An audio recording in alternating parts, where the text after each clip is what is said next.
Is your Maltese digging all the time and you're not really sure what to do about it? Well, don't worry, we have the perfect video for you.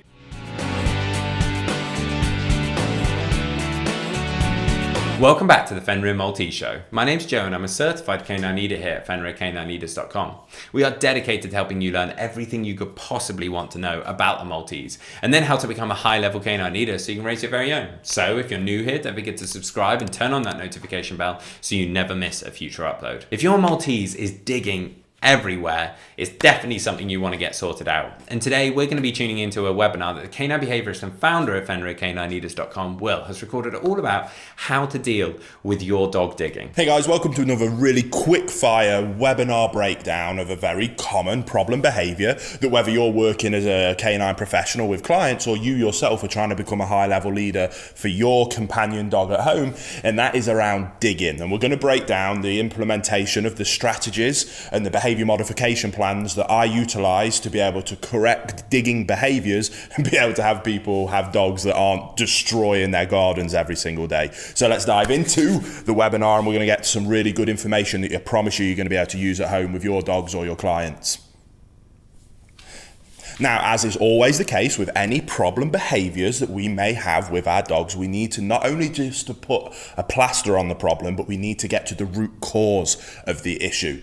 And with digging, we need to look at what is it that's causing digging. Now, we have to have a little bit of empathy for dogs because digging is a very normal behavior that dogs will display. Now, obviously, as a good leader, we need to be able to teach them when that is appropriate and when it isn't. And usually in your garden, that isn't appropriate. If we go out for a lovely walk in the woods and you want to dig a hole, cool. If we go to the beach, you want to do some digging, okay, cool. But if I tell you we're not doing that in the home or in the garden, then you need to listen to me because I am the leader, I am in charge, and I set the rules, boundaries, and expectations in this family environment. So that's what we need to be able to get to with our dogs. Now, when it comes to digging, a lot of the time that digging is a result of too much pent-up frustration in terms of physical energy and mental stimulation. And they haven't got a productive outlet for both of those things. So the first thing we always start off with a vast majority of behavior problems, not just digging, but we can always achieve higher levels of success simply by putting in more exercise, more mental stimulation. Exercise is obvious. We can go out and play frisbee, we can go out and play fetch, we can go for a walk, we can do some running, we can teach a dog to run alongside a bike. The options are truly endless. When it comes to exercising our dogs physically, mental stimulation can require a little bit more creativity, but there's tons of different puzzles out there. You can get frozen Kongs, any kind of obedience work, agility, getting your dog into doing just any kind of work with you is fantastic, especially for working breeds. So we're going to add in more mental stimulation, more physical exercise, and you will be shocked at the amount of times that alone will address the problem of digging, because the root cause, rather than sticking a plaster on it, the root cause was simply that they're bored and frustrated. So let's start there. If that doesn't work, you've done that and you're still seeing these problems, then we get to move on to the more behavior modification, the fancy stuff that people like to hear when it comes to kind of these intervention strategies. So then when it comes to digging is a funny one in the canine behavior world. It's not something that can be addressed as easy as, say, reactivity or excessive barking, because first of all, there's a few different things that come up with problems. Supervision, being able to ensure that we're watching the dog. To be able to correct the behavior, we need to be able to implement fantastic timing. So the strategies we use are going to be a little bit different when it comes to digging. But regardless of the strategy that we use for any behavior problem, we absolutely first, again, must address the relationship that the dog has with its owner. Now, whether that's the dog with you as an owner and you're trying to become a higher level owner, or maybe you're watching this because you're thinking about taking first steps into maybe doing this for a living. You cannot come in and simply say, this is what you should do, see you later. Or watch me do it, I'm going to do it. Oh, awesome, that worked. Do what I did, see you later. That worked because you were able to come in and establish a good relationship with the dog very quickly through your higher levels of leadership skills. The owner then watches that, tries to replicate it without that level of relationship, and things just fall apart. That's no use to anybody. We have to be able to teach the owner how to become a high level canine leader, restructure that relationship so that the dog sees them as the leader, and we'll look to them for guidance and direction. When we get to that point, then implementing the modification programs, correction-based programs, positive reinforcement-based programs, that becomes so much easier, because when you have that relationship, asking a dog what you do want from it is much easier, and asking your dog to stop doing something is then also much easier. So we must address that. At Fenrir, we use our bootcamp process. There'll be a link to the online version of that down in the description box below if you want to go and check that out. But that bootcamp process is very specifically, I designed it to not only be the 1 month process of being able to really put in those rules, boundaries and expectations to restructure that relationship, but inherently it then also teaches the owner how to be a high level canine leader. It teaches them the theory and the understanding required for them to be a high level canine leader. So not only do they come out of the other end with the desired outcome of that restructured relationship, but on top of that, they have learned to become a high level leader that can then address any future problems, which then means they don't need me again as a canine behaviorist, which is the ultimate goal of any canine behaviorist. It isn't to put a plaster on things, it's to help the owners not need us again. If you can do that, then I promise you'll have a lot of success in this industry. Hey guys, a really quick message, and I just wanted to let you know, because we get a lot of questions about you wanting to see more videos of me and the team training dogs, real life sessions, our consultation work, puppy training through to behavior modification, and we have a whole dedicated channel for that called Fenrir Canine Training. There'll be a link in the description box below, and if you want to come and follow our journey of working hands-on with dogs and watching live sessions of how we go from teaching basic stuff with puppies all the way through to extreme behavior modification, that's over on the Fenrir Canine Training channel. I'm sure you'll love it, and I can't wait to see you over there as well. So what we need to do is be able to help them restructure that relationship. Again, we use our canine bootcamp to be able to do that. Once we've got through that process, like exercise, you will be surprised that simply going through that process will address. So if exercise might address 60% of cases, restructuring the relationship might address another 30% of cases. So just simply going through, and by the way, we put a lot of exercise structure into the bootcamp for that reason. Again, not only to restructure the relationship, not only to help our owners become high-level canine leaders, but also to give them an opportunity to put a lot more exercise in, because again, we know that through thousands of cases that 95% of these cases will be addressed simply by doing that, which then leaves us this last little bit, which is where we then might need to get a little bit more creative in terms of an actual structured behavior modification program. Now, this is usually where I jump into correcting the behavior, but when it comes to digging, I want you to take more of a process of managing and correcting the behavior. Part of being a good leader is about setting our dogs up for success, not setting them up to fail. So if this behavior is happening when you go out and you leave your dog with free access to the garden, stop leaving them with free access to the garden.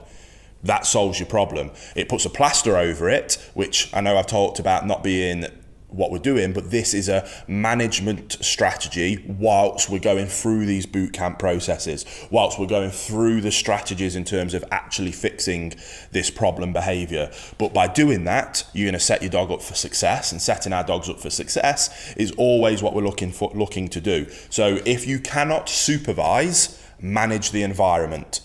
Stop giving them access to the problem areas, whether that's by utilizing crates, pens, adding new fences, barricading things off. If you cannot manage the environment while we're going through this process, then if you can't be with your dog and supervise them the whole time while we're going through this process, then manage the environment while we're doing so. So start by managing the behavior, then we go on to correcting and addressing the behavior. So we've sorted the root cause, exercise, restructure relationship. Now we can get into actually addressing that in particular small part that is the problem behavior of digging. Correct, redirect, reinforce. There we go, done. I'm going to go into a bit more detail, don't worry, but that is as simple as it is. Too many people make these concepts of canine behavior remodification far more complicated than they need to be. And the reason why people have other behaviorists or other, in particular, positive only approaches don't necessarily work is because, first of all, they don't address those first two pieces of the puzzle.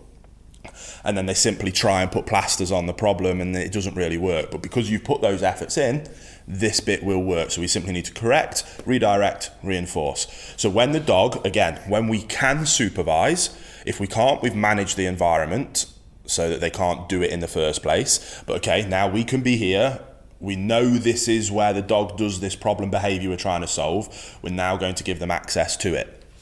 When the dog starts digging, we're going to go in with a verbal correction. Shoulders back, chest up, deep voice, vocal inflection is very important. There's going to be a very stern or a no. And we're going to save that vocal inflection and that verbal correction. We're not going to use it much, but we're going to save it for situations like this where it can really carry some weight. The more work you put into restructuring the relationship in the second part of the process, then the faster, quicker, more effective this verbal correction will be. So the dog is about to start digging and no, snaps them out of it really quickly. So we get their attention back to us, then we redirect them to the behavior that we do want, which can be absolutely anything that you deem to be positive, whether that's to come and do some obedience work with you, whether that's to go into a sit and stay, whether that's you then throw a ball for them. We correct the negative behavior, we redirect them to a desirable one, and then when they're displaying those desirable behaviors, we reinforce. So again, correct, redirect, reinforce. It really isn't that rocket science when it comes to digging in particular. It's not an aggressive behavior, it's just an annoying one. So going through this process in a very positive based way, yes, we're utilizing corrections, but we're going to stick with verbal corrections, and we're going to make sure that we do everything we can do in our power to set our dogs up for success. You go through that process and digging becomes a very easy problem to get on top of. It really does. The problem is people want you to come in and in a 30-minute consultation with no effort on the owner's part be able to address the situation, and that simply won't work. It doesn't work, and anybody saying that something like that does work is wrong. And they're probably trying to sell you something that doesn't work. Yes, we suggest you going through our bootcamp process, but that's simply a structure that we've put in place to help you achieve the hard part of the restructuring the relationship as easily and efficiently as possible with high levels of success. Add more exercise in, add more mental stimulation in, become a high-level canine leader and restructure your relationship with your dog, then be able to communicate with your dog what you don't want through correction, what you do want through redirection and reinforcement. The principle is simple. The implementation requires effort and discipline on your side if you're an owner or helping your client see that, and for them to be willing to put the effort in. If they are, you will have a fantastic dog. If they're not, that you won't. Unfortunately, it really is as simple as that. And that's what we're trying to help people understand. First and foremost, before they get a dog, are you willing to do this? If not, you shouldn't get a dog. Unfortunately, for those people that do, we then need to find a way of being able to convince them to be able to change their lifestyle and mentality, to be able to put the effort in that is required to ensure that we're keeping these dogs out of shelters and not being put down. So go through that process, and I promise you'll have a lot of success with digging.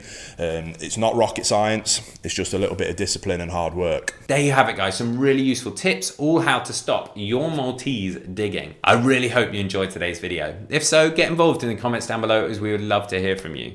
Don't forget to subscribe and turn on that notification bell, as we have 3 dedicated videos coming here every single week. So I can't wait to see you in the next episode of the Fenrir Maltese Show.